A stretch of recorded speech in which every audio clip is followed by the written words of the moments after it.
नमस्कार, स्वागत है आपका जनगण मन 24/7 में। जो मेरा यूट्यूब चैनल है उसे लाइक करिए, सब्सक्राइब करिए।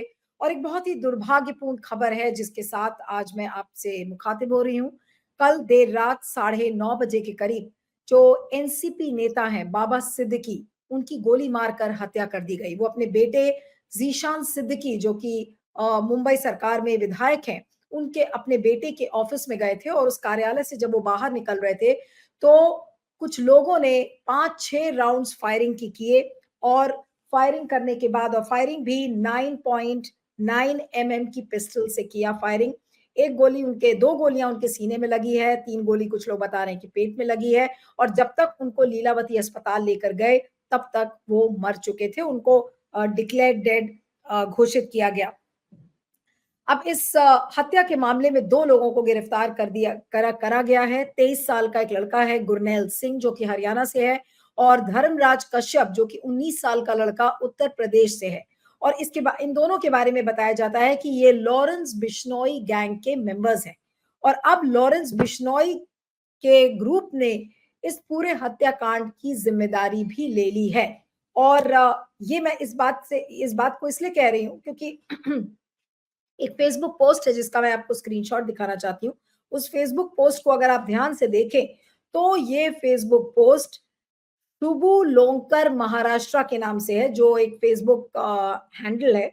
और शुभू लोंकर महाराष्ट्र, मैं नाम रिपीट कर रही हूँ। और उसमें जो बातें लिखी गई हैं उससे साफ पता चलता है कि इस पूरे हत्याकांड के पीछे आखिर एंगल क्या-क्या है। अब इसको ध्यान से सुनिएगा क्योंकि मैं इस फेसबुक पोस्ट को अब लाइन बाय लाइन में आपको पढ़ के बताना चाहती हूँ। इसकी शुरुआत होती है कैसे? ओम जय श्री राम, जय भारत, जीवन का मूल समझता हूँ। ये पहली लाइन है पोस्ट की कि ओम जय श्री राम, जय भारत, जीवन का मूल मैं समझता हूँ। जिस्म और धन को मैं धूल समझता हूँ, यानी कि जिस्म और पैसा, दौलत इसे मैं धूल समझता हूँ। किया यही सत्कर्म था जो निभाया, मित्रता का धर्म था जो, यानी कि जो मैंने किया है वो गलत नहीं है। मैंने एक मित्रता का धर्म निभाया है और मैंने कुछ गलत नहीं किया है। सलमान खान, हम ये जंग चाहते नहीं थे पर तुमने हमारे भाई का नुकसान करवाया, यानी कि कारण सलमान खान को बताया जा रहा है कि सलमान खान, हम ये युद्ध हम नहीं चाहते थे, इस तरीके की लड़ाई हम नहीं चाहते थे, लेकिन तुमने हमारे भाई का नुकसान करवाया। यानी कि बाबा सिद्दीकी की जो मौत है वो सलमान खान की वजह से हुई है, इस तरीके का दावा इस फेसबुक पोस्ट में किया गया है। आज जो बाबा सिद्दीकी के शराफत के पुल बंद रहे हैं या एक टाइम में दाऊद के साथ मकोका एक्ट में था, इसके मरने का कारण अनुज थापन और दाऊद को बॉलीवुड राजनीति प्रॉपर्टी डीलिंग से जोड़ना था। यानी कि यहाँ पर 2-3 एंगल्स हैं। एक तो सलमान खान का एंगल नजर आ रहा है, उसको सलमान खान से जोड़ा जा रहा है। जो अगली लाइन है उसमें लिखते हैं कि आज जो बाबा सिद्दीकी के शराफत के पुल बंद रहे हैं या एक टाइम में दाऊद के साथ मकोका एक्ट में था, इसके मरने का कारण अनुज थापन और दाऊद को बॉलीवुड राजनीति प्रॉपर्टी डीलिंग से जोड़ना था। इसके अलावा क्या लिखते हैं? हमारी किसी से कोई दुश्मनी नहीं है पर जो भी सलमान खान और दाऊद गैंग की हेल्प करेगा अपना हिसाब किताब कर ले। यानी कि उसकी खैर नहीं जो कि सलमान खान और दाऊद इब्राहिम को हेल्प करेगा, उसकी मदद करेगा। हमारे किसी भी भाई को कोई भी मरवाया गया तो हम प्रतिक्रिया जरूर देंगे। हमने पहले वार कभी नहीं किया, यानी कि हमने पहले कभी वार नहीं किया है, लेकिन अगर हमारे किसी गैंग के मेंबर को मारा जाएगा तब फिर हम पहला वार करेंगे। और उसके बाद फिर से लिखा जाता है जय श्री राम, जय भारत, सलाम शहीदाम नू। इस तरीके की एंडिंग है ये फेसबुक पोस्ट की। उस फेसबुक पोस्ट को मैं आपको लगातार स्क्रीन पर भी दिखा रही हूँ। और इस फेसबुक पोस्ट के आने के बाद लगातार इस तरीके की अटकलें लग रही हैं कि क्या वाकई में लॉरेंस बिश्नोई गैंग ये काम कर सकता है, क्योंकि बाबा सिद्दीकी अजीत पवार फैक्शन के एनसीपी मेंबर थे, खुद सरकार का हिस्सा थे और सरकार में बैठे मंत्री की हत्या हो जाए, क्या ये कोई भी गैंग मेंबर इस तरीके की जुर्रत कर सकता है? और अगर इस पोस्ट का आप विश्वास करें और इस पोस्ट को अगर हम सही माने और ये कहें कि लॉरेंस बिश्नोई ने इस हत्या की जिम्मेदारी ली है, तो फिर ये कहना गलत नहीं होगा कि जो संगठित अपराध है, ऑर्गेनाइज्ड क्राइम है, वो उसने अपना फिर से एक बार जैसे सांप अपना फन उठाता है, उसी तरीके से अपना फन अपराध जो संगठित अपराध है, उसने एक बार फिर से महाराष्ट्र में उठा लिया है। अब आप इसकी टाइमिंग देखिए, महाराष्ट्र में चुनाव है। महाराष्ट्र के चुनाव में बाबा सिद्दीकी का मर्डर और उसमें बॉलीवुड का एंगल, प्रॉपर्टी डीलिंग का एंगल और कॉन्ट्रैक्ट किलिंग का एंगल, ये सारी चीजें सामने निकल कर आ रही है। ये भी बताया जा रहा है कि बाबा सिद्दीकी किसी न किसी एक स्लम डेवलपमेंट प्रोजेक्ट को लेकर उनका विरोध था। इसके चलते जो रियल एस्टेट के जो मालिक हैं, उनमें आपस में थोड़ा-सा ठन गई थी और इस बात को रेखांकित भी किया था बाबा सिद्दीकी ने 14 दिन पहले कि उनको कोई जान से मारने की धमकी दे रहा है। उसके बाद उनकी सिक्योरिटी को अपग्रेड किया गया और उनको वाई सिक्योरिटी दी गई। लेकिन वाई सिक्योरिटी होने के बावजूद अगर बाबा सिद्दीकी को गोली मारकर मार डाला गया, तो क्या आज ये एक गंभीर प्रश्न चिन्ह मुंबई पुलिस के ऊपर नहीं है? क्या ये गंभीर प्रश्न चिन्ह एकनाथ शिंदे की सरकार पर नहीं है? क्या ये गंभीर प्रश्न चिन्ह मोदी और अमित शाह के ऊपर नहीं है? आखिर उन्हीं का शासित राज्य है महाराष्ट्र। यहाँ पर अगर एक उन्हीं का मंत्री महफूज नहीं है, सुरक्षित नहीं है, तो फिर आम जनता क्या करेगी? अब आप ये सोचिए कि महाराष्ट्र के चुनाव के पहले इस तरीके की एक घटना कितनी सारी चीजों को अस्थिर कर देगी। जो पॉलिटिकल सिचुएशन है, जो सामाजिक सिचुएशन है, उसको पूरी तरह से अस्थिर कर दिया गया है। चुनाव के पहले आम आदमी वोट देने से भी निकलेगा, तो क्या ये डर फैलाने का एंगल था? दूसरा, अगर लॉरेंस बिश्नोई गैंग वाकई में एक्टिव है और उसने जो जिम्मेदारी ली है, क्योंकि उनका मानना है कि उन्हीं ने ये काम किया है, तो फिर क्या लॉरेंस बिश्नोई गैंग आज बॉलीवुड को एक मैसेज दे रहा है, एकनाथ शिंदे की सरकार को मैसेज दे रहा है कि देखिए अब आपको वही करना होगा, वैसे ही करना होगा जैसे हम चाहते हैं। और इसमें अंडरवर्ल्ड के लिए भी मैसेजेस छुपे हुए हैं, चाहे वो दाऊद इब्राहिम हो, चाहे अनुज थापन हो। अनुज थापन वो व्यक्ति था जिसने सलमान खान के आगे घर के आगे गोलियां चलाई थी, उसके बाद उसको सलाखों के पीछे भेज दिया गया, बाद में उसने आत्महत्या भी कर ली थी। तो सवाल ये उठता है कि क्या लॉरेंस बिश्नोई का गैंग अब दाऊद इब्राहिम और अनुज थापन से भी ज्यादा बड़ा हो गया है? ये जो संगठित अपराध के जो अलग अलग चेहरे नजर आ रहे हैं, क्या लॉरेंस बिश्नोई महाराष्ट्र के संगठित अपराध का नया चेहरा है? और क्या वो अपना महाराष्ट्र में वर्चस्व बनाना चाह रहा है? क्या वो दाऊद को भी पिछाड़ना चाह रहा है, अनुज थापन को भी एक तरीके से पीछे रखना चाह रहा है? और क्या वो पूरे सरकार को, बॉलीवुड को और राजनीतिक दुनिया को वो ये मैसेज दे रहा है कि अब हम जैसे चाहेंगे वैसे ही चलाएंगे? अब अगर इस फेसबुक पोस्ट के आप मुताबिक देखें, तो ऐसा लग रहा है कि लॉरेंस बिश्नोई जेल में बैठकर सबसे आराम से फोन पे बात कर रहा है। जहां जहां उसको अपराध करने हैं, वहां वहां अपराध कर रहा है, जिसको वो चाहता है उसको मरवा रहा है। तो आखिर हमारी पुलिस, हमारी सरकार ऐसे में क्या कर रही है? अमित शाह देश के गृह मंत्री हैं, उनको क्या ये दिख नहीं रहा है कि लॉरेंस बिश्नोई जैसा एक इतना खूंखार व्यक्ति जेल में बैठकर अगर इस तरीके की वारदातों को अंजाम दे रहा है, तो फिर उसके साथ क्या हश्र करना चाहिए और कैसे उसका गैंग इतना एक्टिव है? वैसे तो हर चीज पर सरकार पेगासस लगा देती है। विपक्ष के पीछे अगर आपको पड़ना है तो पेगासस लग जाएगा, तुरंत आपको ऑपोजिशन की बातें समझ में आने लगेगी। लेकिन यहाँ इतना बड़ा एक गैंग, जो आपराधिक गैंग है, वो एक्टिव है, खून की नदियां बह रही हैं उसके वजह से, लेकिन मोदी और अमित शाह को उसके बारे में कुछ पता ही नहीं है। क्या ये दोनों कान में तेल डालकर बैठ गए हैं?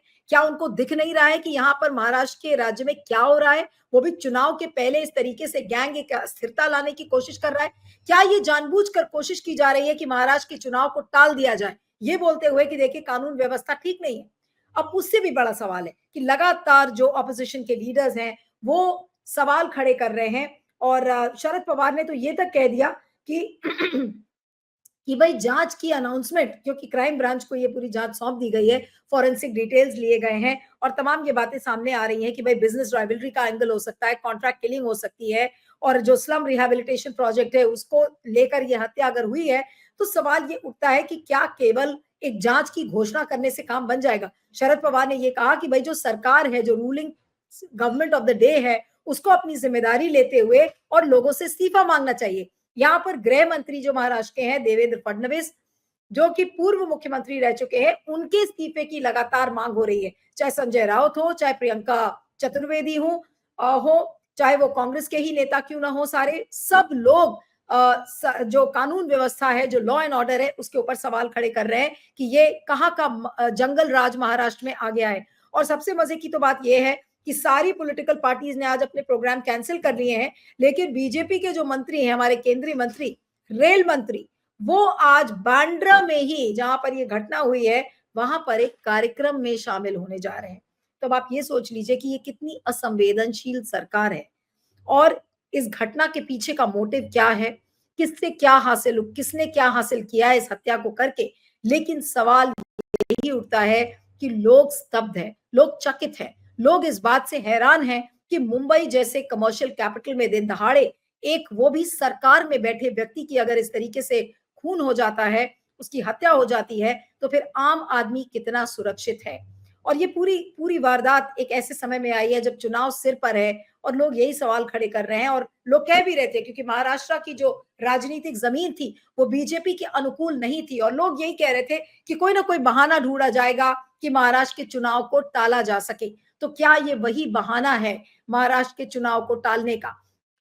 इस पर भी आप जरा गौर करिएगा। लेकिन फिलहाल जो बताया जा रहा है कि इस समय जांच की जो प्रक्रिया है वो शुरू है और एकनाथ शिंदे ने भी ये कहा है कि हम जल्द से जल्द जो हत्यारा है उसका हम पता लगाएंगे। लेकिन अगर लॉरेंस बिश्नोई का गैंग इस बात की जिम्मेदारी ले रहा है कि उन्होंने बाबा सिद्दीकी की हत्या की है, तो क्या वाकई में लॉरेंस बिश्नोई ने ये किया है या फिर कोई एक ये नई साजिश, कोई नया षड्यंत्र है?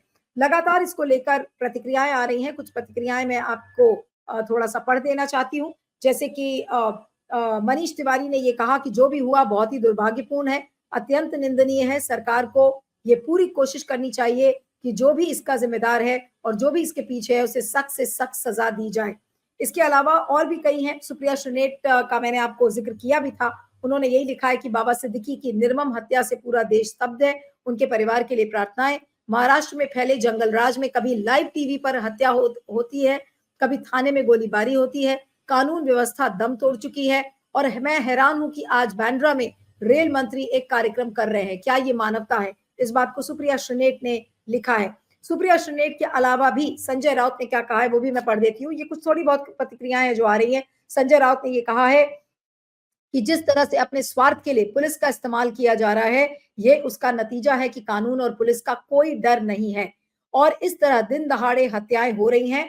हम अब तक कहते रहे हैं कि देवेंद्र फडणवीस गृह मंत्री के तौर पर विफल रहे हैं, उन्हें इस्तीफा दे देना चाहिए। लेकिन अब सिर्फ इस्तीफे की बात नहीं है, राज्यपाल को हस्तक्षेप करके देवेंद्र फडणवीस को गृह मंत्री पद से हटाना चाहिए।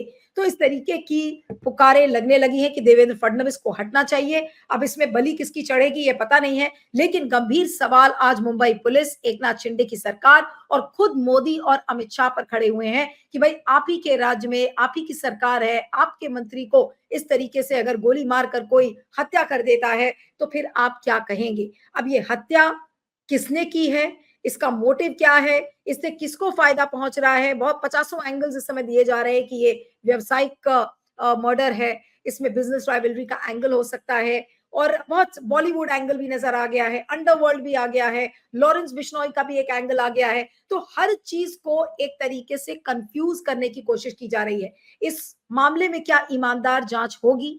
क्या ये वाकई में हम पता लगा पाएंगे कभी कि बाबा सिद्दीकी को क्यों मारा गया, किसने मारा? और सलमान खान का जो एंगल बार बार नजर आ रहा है और ये धमकियां सलमान खान को दी जा रही हैं, बॉलीवुड को दी जा रही हैं और पॉलिटिक्स में बैठे लोगों को ये धमकियां दी जा रही हैं, तो सवाल ये उठता है कि क्या अगला नंबर बॉलीवुड का है या फिर अगला कौन सा नेता होगा जिसको हिट लिस्ट पर लॉरेंस बिश्नोई का जो गैंग है वो रखेगा? क्योंकि चुनाव सिर पर है और चुनाव में अस्थिरता लाने के लिए कोई कुछ भी कर सकता है। राजनीति में कोई किसी का नहीं होता है और सब कुछ जायज है राजनीति में। झूठ, सच, फरेब सब कुछ जायज है और अपने हित को साधने के लिए कोई व्यक्ति राजनीति में किसी भी हद तक जा सकता है और आज ये उसका जीता जागता एग्जाम्पल है। लेकिन मैं एक बार फिर से कहूंगी कि जो ये घातक कॉकटेल दिख रहा है, बॉलीवुड, रियल एस्टेट, पॉलिटिक्स, इसका जो एक लीथल कॉकटेल है, जो एक खतरनाक कॉकटेल जो एक बनकर निकल रहा है, वो एक बार फिर से आपको याद दिलाता है उस दौर की। याद करिए जब गुलशन कुमार को जब मारा गया था मुंबई में दिन दहाड़े, आज उसी की याद आ रही है और वो जो अंडरवर्ल्ड के जो पुराने दिन थे वो कहीं न कहीं वापस आ रहे हैं। आज क्यों वापस आए?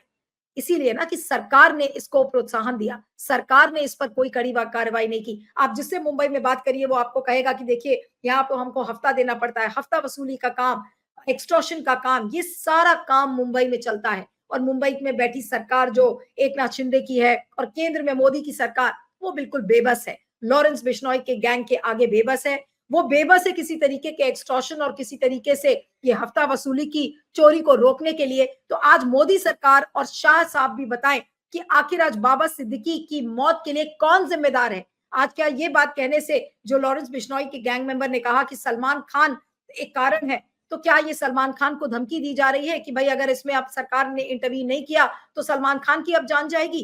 क्या फिर अगला कोई राजनीतिक नेता होगा जिसको मौत के घाट उतारा जाएगा? ये कहीं ना कहीं एक बहुत ही गंभीर सवाल खड़े करता है और सबके रोए खड़े हो गए हैं कि महाराष्ट्र के चुनाव के पहले अगर इस तरीके का मुद्दा खड़ा हुआ है तो जाहिर सी बात है कि इसका राजनीतिक फायदा विपक्ष को मिलेगा, क्योंकि विपक्ष इस मुद्दे को बड़े तरीके से उठाएगा और कॉमन मैन भी यही कहेगा कि भाई जब सरकार में बैठे मंत्री जब सेफ नहीं है तो कॉमन मैन कैसे सेफ होगा? आज कई लोग तो मजाक में ये भी कह रहे थे कि अब देखिएगा आप कितनी सीटें सारे विपक्षी दलों की बढ़ जाएंगी सिर्फ इस एक मर्डर के बाद। लेकिन सवाल गंभीर है और इस पर मोदी, शाह, एकनाथ शिंदे और देवेंद्र फडणवीस सबको अकाउंटेबल ठहराना चाहिए, सबकी जिम्मेदारी तय करनी चाहिए। लेकिन क्या देवेंद्र फडणवीस और एकनाथ शिंदे इस्तीफा देंगे?